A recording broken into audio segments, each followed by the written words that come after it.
한국에서는 너무도 당연한 그 한 칸짜리 화장실이 지금 이 순간 전 세계를 충격과 경악으로 몰아넣고 있다는 사실, 여러분 혹시 들어보셨나요? 여러분, 오늘 제가 들려드릴 이야기는 아주 사소해 보이지만 실은 우리의 일상과 자존심, 더 나아가 전 지구적 문화 수준까지 적나라하게 드러내는 그야말로 빅뱅급 파급력을 지닌 주제입니다. 그 시작은 놀랍도록 엉뚱한 곳에서 터져나왔습니다. 바로 중국의 한 기업이 내건 채용 공고 한 장이었습니다. 얼핏 보기엔 평범해 보였지만 들여다본 순간 누구라도 턱이 빠질 만큼 어이없어 고개를 절레절레 흔들 수밖에 없는 문구가 떡하니 적혀 있었죠. 화장실 무료 이용 가능. 단 4글자 화장실 무료라는 문구가 중국 현지뿐 아니라 전 세계 누리꾼들에게 폭발적인 조롱거리가 된 건 아이러니하게도 이 한 줄이 중국 사회의 민낯, 그리고 우리가 그동안 너무나 당연하게 누려온 문명의 기본값을 일거에 드러냈기 때문입니다.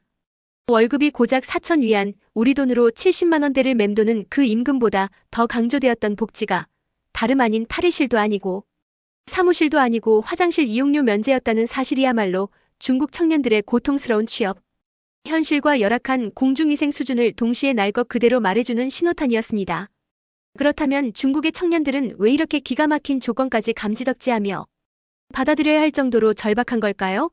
요즘 중국 대도시를 돌아다니면 베이징대와 칭화대를 동시에 합격해도 취업은 어렵다라는 자조적인 농담이 공공연히 떠돈다고 합니다. 수백만 명이 한꺼번에 경쟁하는 과열된 채용시장, 고속 성장의 끝자락에서 마주친 경기 침체의 그늘, 게다가 전통적 가족, 부양관념까지 짓눌러 오는 삼중고가 청년들의 어깨를 내리누르고 있으니 회사가 내걸었다는 화장실 무료 4글자가 비웃음이 아닌 간절한 생존 조건처럼 보일 정도라는 거죠. 그런데 이 말을 곱씹다 보면 한 가지 놀라운 진실이 더 분명해집니다. 바로 깨끗하고 안전한 화장실이 중국 대다수 지역에서는 여전히 귀하디 귀한 특권이라는 사실입니다. 여러분, 상식적으로 길거리에 공중화장실이 즐비하고 관리까지 잘 돼 있는 나라가 한국 외에는 거의 드물다는 걸 실감해 보신 적 있으신가요? 우리는 도심 번화가든 산골 마을이든 손만 뻗으면 무료로 이용 가능한 수세식 화장실을 당연하게 여깁니다. 그 안에 휴지도 비치돼 있고 온수 수전이 있고 심지어 음악이 흘러나오는 곳도 많죠. 그러나 중국만 하더라도 일선 대도시를 조금만 벗어나면 상황이 급격히 달라집니다. 중국 농촌이나 중소도시에서 흔히 볼 수 있는 재래식 화장실이라는 곳은 우리에게 익숙한 칸막이 대신 허연 시멘트 벽으로 둘러싸인 트렌치 형태의 구덩이가 전부인 경우가 부지기수입니다. 남녀노소가 한데 섞여 서로의 등을 향한 채 용변을 보고 반쯤 무너진 벽 틈으로 바람이 쌩쌩 드나드는 그 풍경은 현대 문명사회에 익숙한 이들에겐 거의 문화적 충격이라 할 만합니다. 실제로 출장차 중국 지방 도시를 방문했던 한 한국인은 아무런 안내 표지도 없는 건물 안에서 화장실을 찾다가 그야말로 넋이 나가듯 뛰쳐나왔다는 경험담을 털어놓기도 했습니다. 칸막이는커녕 높이 허리춤쯤 되는 낮은 벽이 끝이었고 그 너머로 낯선 사람들이 동시에 큰일을 보고 있는 모습을 목격했기 때문이었죠. 그는 문명의 시간을 거슬러 중세로 떨어진 줄 알았다라고 토로했습니다. 이쯤 되면 궁금증이 폭발할 겁니다. 아니, 중국이 인구대국이고 경제대국인데 어떻게 아직도 그런 화장실이 남아있지? 라고 말이죠. 여기에는 역사, 사회, 정치, 문화가 복잡하게 뒤엉킨 배경이 있습니다. 우선 중국은 오랜 세월 화장실을 사적 영역이 아니라 공적 공간의 연장선으로 인식해왔습니다. 중국 고전 문헌에는 이웃과 함께 흙벽, 화장실에 앉아 농사 이야기를 나누며 새벽을 깨웠다라는 기록이 심심치 않게 등장합니다. 화장실이 일종의 사랑방이자 마실 공간으로 기능했던 셈이죠. 한편으로는 현대 정치사와도 무관하지 않습니다. 일설에 따르면 공산당이 국민당 세력의 비밀 모임을 봉쇄하려고 1950년대 이후 전국적으로 화장실 문을 떼어내라는 행정 지시를 내렸다는 거죠. 문이 없으면 개인적 밀담이 어려우니 공권력이 감시하기 수월하다는 발상이었습니다. 물론 그 공식 문서는 찾기 어렵지만 중국 학계와 언론에서도 혁명 시기 사회 감시 체제가 화장실 구조를 바꿨다라는 식의 자성적 분석은 반복적으로 등장합니다. 이런 문화적 토양 위에서 중국 정부가 뒤늦게 화장실 혁명을 외치기 시작한 건 베이징 하계올림픽을 앞두고서였습니다. 국제사회의 따가운 시선과 선수단 방문객 민원을 한꺼번에 해결해야 했기 때문이죠. 실제로 올림픽 직전 2년 동안 베이징 시내 재래식 화장실 수천 곳이 철거됐고 매우 짧은 기간에 수세식 공중화장실이 새로 들어섰습니다. 그러나 문제는 중국이 광활하다는 데 있었습니다.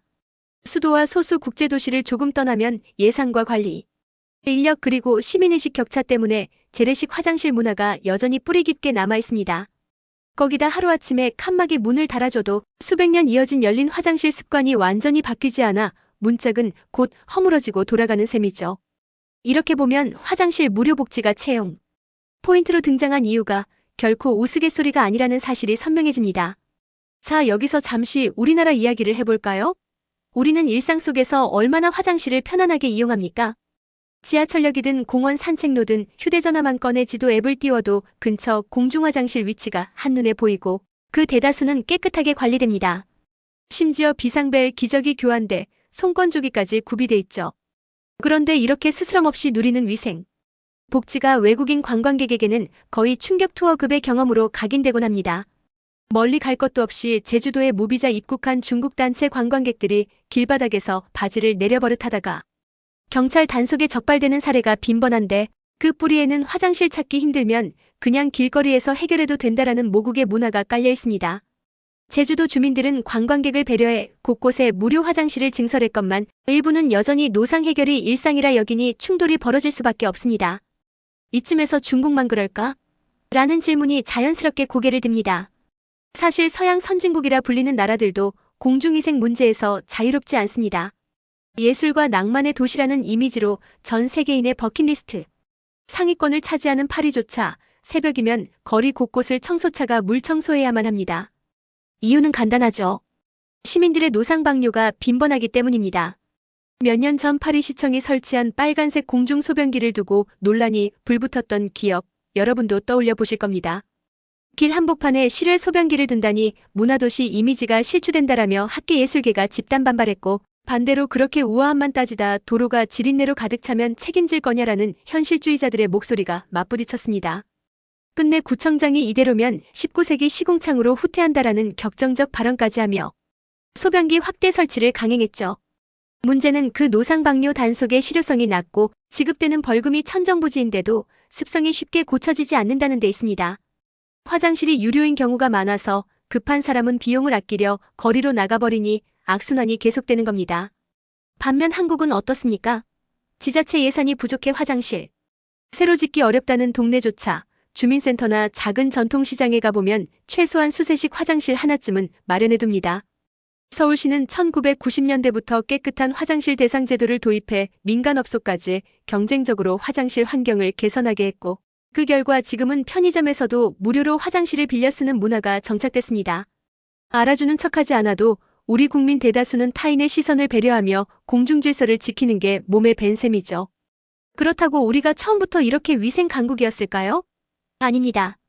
1970년대까지만 해도 시골 마을 변소는 대부분 푸세식이었고 도시 변두리 판잣집에선 길거리 공동변소를 오가며 곤혹을 치르곤 했습니다. 그러나 경제 성장과 더불어 깨끗한 환경이 곧 건강이라는 공중보건 교육이 대대적으로 실시됐고 1988년 서울올림픽을 기점으로 선진국형 화장실 구축이 국가적 과제가 되면서 불과 한 세대 만에 위생혁명이 일어났습니다. 한국인의 빨리빨리 정신이 위생 분야에서도 빛을 발한 것이죠. 그렇기에 우리는 지금 이 순간 중국발 화장실 무료 복지 해프닝을 단순한 흑색 유머로 소비하기보다는 우리 자신이 이룬 위생 문명에 대해 조심스럽지만 분명한 자부심을 느낄 자격이 있습니다.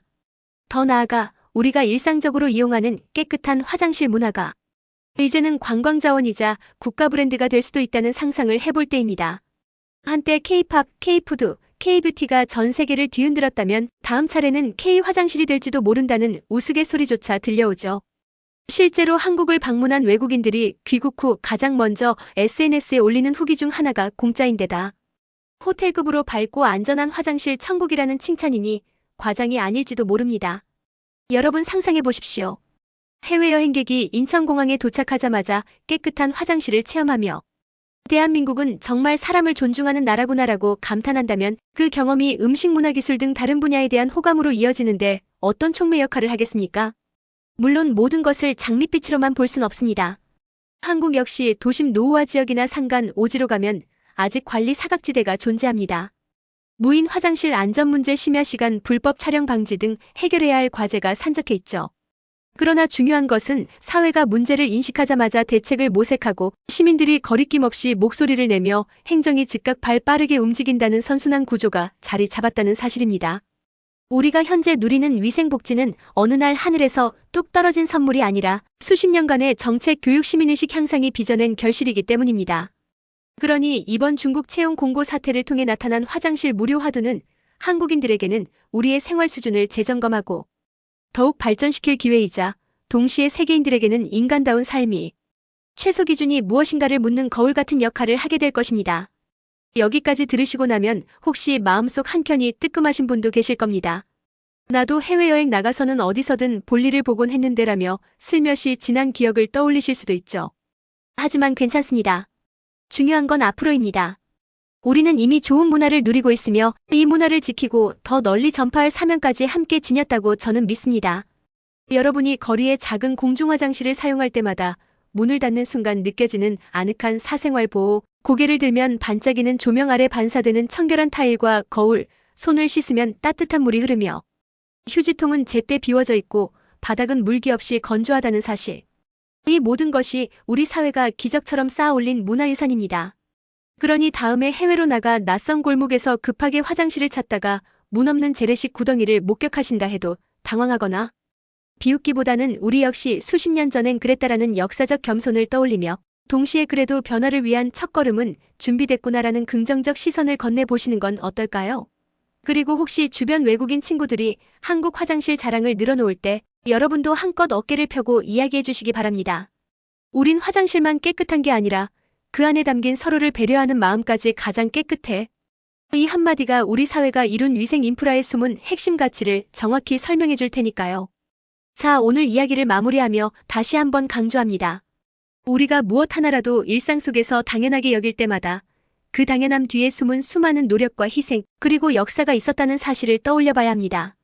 화장실 무료 이용 가능이라는 중국발 희대의 채용 공고는 우리에게 불편한 현실을 여과 없이 드러낸 일종의 충격요법이었지만 동시에 우리가 이룬 위생 문명에 감사하며 앞으로 더 나아갈 방향을 성찰하게 하는 소중한 기회이기도 했습니다.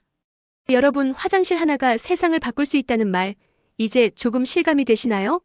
오늘 영상이 여러분의 일상의 작은 깨달음이 되고 또 국제사회 속 한국의 자부심을 새삼 확인하는 시간이 되셨길 바랍니다. 끝까지 시청해주셔서 진심으로 감사드리며 다음에도 더 흥미롭고 깊이 있는 이야기로 찾아오겠습니다. 재밌게 보셨다면 구독과 좋아요, 알림 설정 부탁드립니다.